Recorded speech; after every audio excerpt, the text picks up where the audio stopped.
As you can tell, I got new lights because it's super bright in here. So today we're gonna make kind of like a Chinese fried rice with cabbage and onion and orange chicken. So I've experimented with orange chicken before, but it really hasn't been um, like the kind of bread texture that I'm thinking for the outside. So what I decided to do is to look at a pancake recipe. I'm gonna cut this open.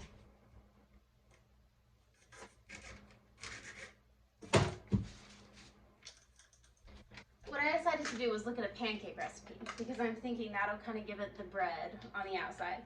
And I've looked at other breaded stuff and it uses breadcrumbs or something like that. And I just wanted something like a little bit easier because crushing breadcrumbs and everything can get complicated quickly. So what I'm gonna do is this recipe calls for spelt flour. Well, it says cinnamon on here, but I'm not gonna do that. Salt, baking powder, and almond milk, but I'm gonna use coconut. So what I went ahead and did is I put the juice of like a half orange in here because it's gonna be orange chicken. And I put a little bit of the coconut aminos, coconut secret. And I think that'll turn out really well. So what I'm also gonna toss in here, just like from my own knowledge, is some flaxseed for like a flax egg to give it more of that texture. And these pancakes are actually super easy to make. I've made them in the morning and they work really well. And it's just nice to have something simple. If you leave the flax egg sitting overnight, it turns into a real egg texture. So you can do that. So there's my spelt flour. And that actually looks like it might even be a good consistency with the amount of liquid I have in here, but let me... Oh, you know what? I also advise like some spray oil in there just to give it... It's not like, it's way lighter than butter, but it has the same effect of it'll keep everything nice and moist. Plus the orange will keep everything moist too. So this is actually looking pretty good with just the orange, but it needs to be a little bit thicker, so I'm using some coconut milk. I mean, it needs to be a little thinner, sorry. And I'm gonna go ahead and spice it. So I'm using white pepper. And just kind of, honestly, I wing it with however much I feel like is a good idea. Definitely some salt to balance out the sweetness, so then it turns savory. A little bit of garlic. And let's toss some garlic in the rice and cabbage and onion too. So these things, what I like to do is complement flavors. So these things are about the same flavors, except with the rice and cabbage, I'm doing a little bit more ginger, and I added teriyaki sauce to that. Whereas the orange chicken will be more just lightly spiced. And I'm also adding black pepper to the rice and cabbage as well. But yeah, I did teriyaki sauce for this. And I honestly just took one of those packaged rices and put it in the skillet for a pot. So it kind of looks like this. Just a bunch of cabbage, rice, and onion. And then I'm just going to cook that. Just like that. I'm going to put some salt in there.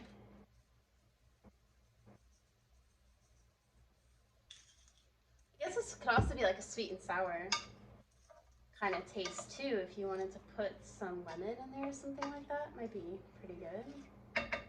So that looks yummy. So I'm gonna do that. And then let's mix this together.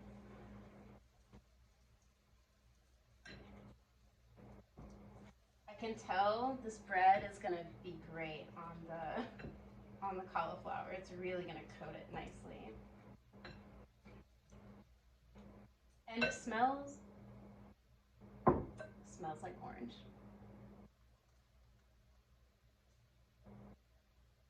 The flaxseed is already absorbing and it's awesome. I can tell it's gonna be a nice texture. So this is kind of like pancake batter.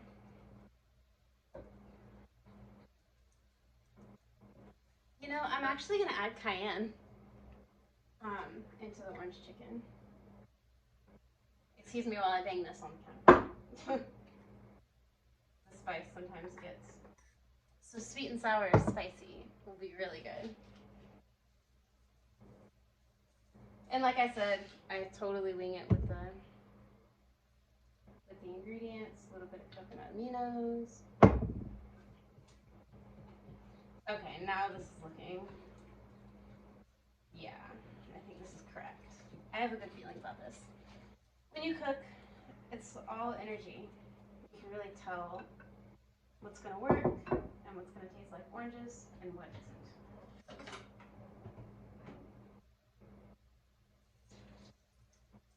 Just a little bit more orange juice.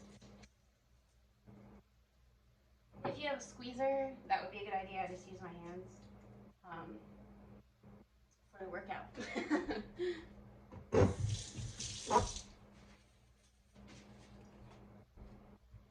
And the best thing about this is it's just pretty quick. Okay, so I have my cauliflower here already cut up and ready to go in kind of chicken-sized pieces. And I'm going to put them in my special gold pot like usual.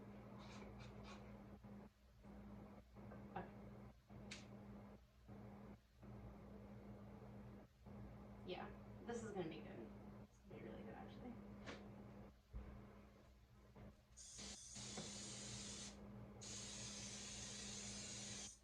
Just spraying some oil on everybody. Yeah, this is going to be great. Nice and breaded. And what I'm hoping is that it's thin enough to where it'll kind of get crispy. And I'm really just rubbing the cauliflower in the pancake batter. I know it's kind of goofy. We'll see if it works.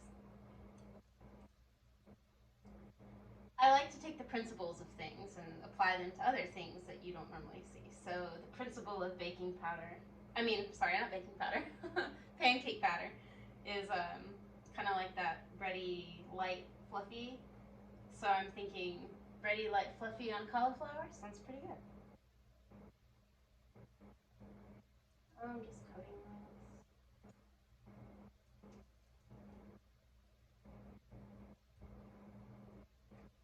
And it's kind of like flavored too, so that's exciting. And I think I told you guys I'm using spelt flour. So this is outline.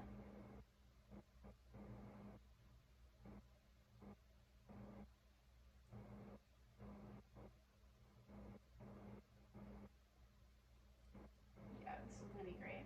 And then I'm gonna put it over top of the rice and cauliflower.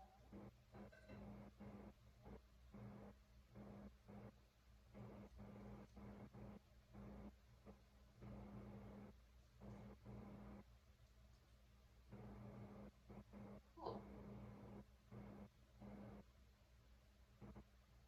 And if this doesn't work, it'll come out like a cauliflower muffin, and that'll be interesting.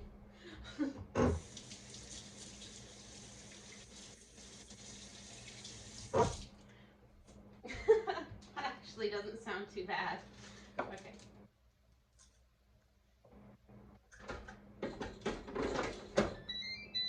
I'm gonna put it at 375 for 15 minutes, and we'll see how it turns out.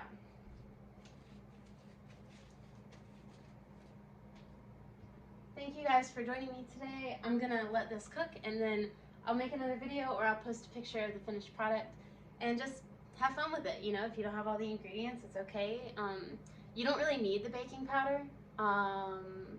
You can use any flour you want. You can use any milk you want. You don't have to use spray oil. You can use butter or Miyoko's vegan cultured butter or anything. And then spices, if you don't like one, definitely don't put it in there, and you just want it to really taste good to you, you know. So yeah, hope you guys have fun with that. See you soon.